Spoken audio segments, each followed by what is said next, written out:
Hello बच्चों, नमस्ते। मैं आपका अपना पवन सिंह नायक और स्वागत है आपके अपने यूट्यूब चैनल मैथ नायक में। तो चलिए आज हम आपको बताएंगे क्लास 6 से 12वीं तक के लिए बेसिक कॉन्सेप्ट जो कि बच्चों की जड़ मजबूत होगी। ठीक है, आज हमारे पास क्वेश्चन है क्या, भाज्य संख्या किसे कहते हैं। इससे पहले हम आपको काफी सारी चीजें आपको क्लियर करा चुके हैं, जैसे प्राकृत संख्या को भाग और सम संख्या, विषम संख्या, कुछ रोचक तथ्य भी हम आपको बता चुके हैं। तो आज हमारे पास जो क्वेश्चन है वो है, आज हमारे पास भाज्य संख्या किसे कहते हैं। ठीक, भाज्य संख्या किसे कहते हैं चलेगा। तो इसके लिए हमें इससे पहले कुछ चीजें हम बता देते हैं। जैसे समझो, क्या जब हम किसी भी संख्या में भाग देते हैं, या कि मान के चलो भाई, जब हम किसी भी संख्या में उसी संख्या से भाग दें तो वह संख्या क्या होती है, पूर्णतः विभाजित हो जाती है, यानी कि पूरी पूरी वो कट जाती है। जब हम किसी भी संख्या में उसी संख्या से भाग देते हैं तो वह संख्या पूरी पूरी कट जाती है। जैसे मान के चलो हमारे पास है 15, ठीक, और अगर हम 15 से भाग दें तो वह क्या होगी, पूरी पूरी कट जाएगी। ठीक, पूरा पूरा इसमें पूरी पूरी क्या होगी, इसमें विभाजित होगी। ठीक है, या फिर मान के चलो भैया हमारे पास है कितना, मान के हमने 19 ले लिया। 19 में अगर हम उसी संख्या से भाग दें, 19 से अगर इसमें भाग देते हैं तो वह संख्या क्या होगी, पूरी पूरी कट जाएगी। ठीक, यानी कि जब हम किसी भी संख्या में उसी संख्या से भाग देते हैं तो वो संख्या पूरी पूरी कट जाती है। ऐसे ही अगला देखो, या फिर मान के चलो भैया हम किसी भी संख्या में यदि हम एक से भाग दें तो वह भी संख्या क्या होगी, पूर्णतः विभाजित हो जाएगी। ठीक है, मान के चलो भैया इधर हमने 18 माना, 18 में यदि हम एक से भाग देते हैं तो वह संख्या पूर्णतः विभाजित होगी। और कितनी बार होगी वो, 18 बार ही पूर्णतः विभाजित हो जाएगी। यदि हम एक से इसमें भाग देते हैं तो वो 18 बार ही पूर्णतः विभाजित होगी। ठीक है, या फिर मान के चलो क्या भैया, यहाँ पर मान के चलो हमने दे दिया इधर 12 में भाग देते हैं एक से, तो वह भी संख्या क्या होगी, एक से वो, यानी 12 में एक से भाग देते हैं तो वह भी संख्या क्या होगी, पूरी पूरी विभाजित हो जाएगी। ठीक है, क्या समझे हम यहाँ पर कि भैया जब हम किसी भी संख्या में उसी संख्या से भाग देते हैं तो वह संख्या एक पूरी पूरी विभाजित हो जाती है। या फिर इधर समझे, वे किसी भी संख्या में एक से भाग देते हैं तो वह भी संख्या क्या होगी, पूरी विभाजित हो जाएगी। ठीक है, चलेगा। अब आगे क्या हमने क्या समझा, ये चीज समझा आगे तक। यानी कि अब हम अगर देखें तो एक व स्वयं को छोड़ करके, यानी कि एक व स्वयं को छोड़ करके, ठीक है, एक व स्वयं को छोड़ करके जो अन्य संख्याओं से भी विभाजित हो जाए। ठीक है, यानी कि देखो हमने क्या करा, एक से भाग दिया तो पूरी पूरी विभाजित हो दी, और उसी जब हम किसी भी संख्या उसी संख्या से भाग रहे तो वो भी क्या हो रही है, विभाजित हो रही है। इसी तरीका ऐसी संख्याओं को छोड़ करके अन्य संख्याओं से भी क्या हो जाए, वो विभाजित पूरी पूरी हो जाए, यानी अन्य संख्याओं से भी संख्या पूरी पूरी विभाजित हो जाती है। ऐसी संख्या को हम भाज्य संख्या कहते हैं।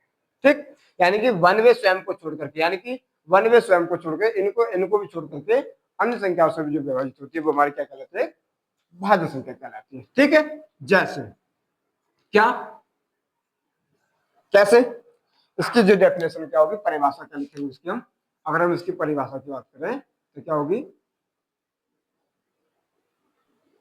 परिभाषा क्या हो सकती है इसकी भैया, इसकी परिभाषा लिखेंगे कि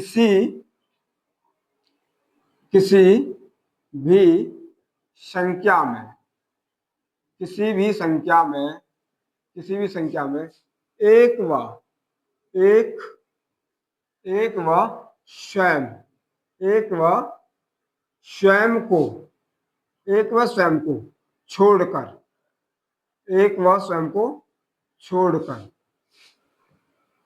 छोड़कर छोड़कर अन्य अन्य अन्य सभी संख्या से, एक व स्वयं को छोड़कर अन्य सभी संख्या से, या अन्य संख्या से भी, या अन्य अन्य संख्या से अन्य संख्या से भी अन्य संख्या से भी पूरी पूरी पूरी पूरी पूरी विभाजित हो जाए, या पूरी पूरी पूरी पूरी क्या विभाजित हो जाए, विभाजित हो जाए, या हम कह सकते हैं या पूरा पूरा क्या हो जाए, या पूरा पूरा भाग चला जाए, भाग चला जाए। ऐसी संख्याओं को ऐसी संख्या ऐसी संख्याओं को ऐसी संख्याओं को भाज्य संख्या कहते हैं। भाज्य संख्या कहते हैं। ठीक, जैसे जैसे देखो, जैसे क्या, जैसे दो, जैसे दो तो होगा नहीं, ठीक है, क्या हो सकता है, 4, 6, 8 डॉट डॉट अनंत, डॉट डॉट अनंत, ऐसी संख्या है। ठीक है, या फिर इसकी और दूसरी परिभाषा, और दूसरी तरीके से इसको बोल सकते हो, और दूसरी तरीके से इसको आप बता सकते हो। जैसे दूसरी तरीके से क्या, दूसरी तरीके से क्या कह सकते हो भैया, कि किसी भी संख्या की, किसी किसी भी किसी भी संख्या किसी भी संख्या के दो से अधिक किसी भी संख्या के दो से अधिक अभाज्य गुणनखंड,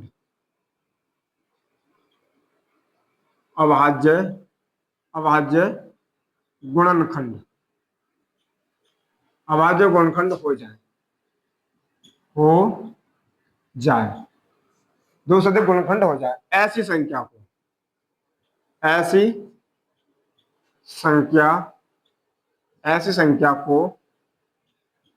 भाज्य संख्या कहते हैं। ऐसी संख्या को भाज्य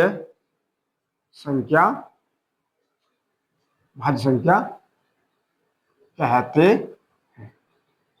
ठीक, जैसे जैसे मान के चलो हमारे पास कितना 8, अब एक 8 है हमारे पास, एक संख्या है, इसमें कितनी संख्या से भाग दे सकते हैं, कितनी संख्या से भाग दे सकते हैं, तो देखो भैया, 1 से भी दे सकते हैं, 2 से भी दे सकते हैं, 4 से भी दे सकते हैं, और 8 से भी दे सकते हैं। ठीक, यानी कि अगर हम देखें तो 8 के यानी कि 2 से अधिक अभाज्य खंड हमारे पास हो रहे हैं। ठीक है, तो ऐसी संख्या को हम क्या कहते हैं, यानी कि भाज्य संख्या कहते हैं। यानी कि अगर हम यहाँ पर देखो 12, तो 12 का देखो 1 से भी भाग दिया जा सकता है, 2 से भी दिया जा सकता है, 3 से भी दिया जा सकता है, 4 से भी दिया जा सकता है, 6 से भी दिया जा सकता है, और 12 से भी दिया जा सकता है। यानी कि ऐसी संख्या जिसके 2 से अधिक गुणनखंड हो जाए, उन संख्या को हम क्या कहते हैं, भाज्य संख्या कहते हैं। ठीक, ऐसी संख्या को क्या कहते हैं, भाज्य संख्या कहते हैं। ठीक है जी, यहां तक आपको समझ में आया, यानी कि ये सब संख्या कहलाती है हमारी भाज्य संख्या कहलाती है। ठीक है, इस तरीके से आप इसको बोल सकते हैं।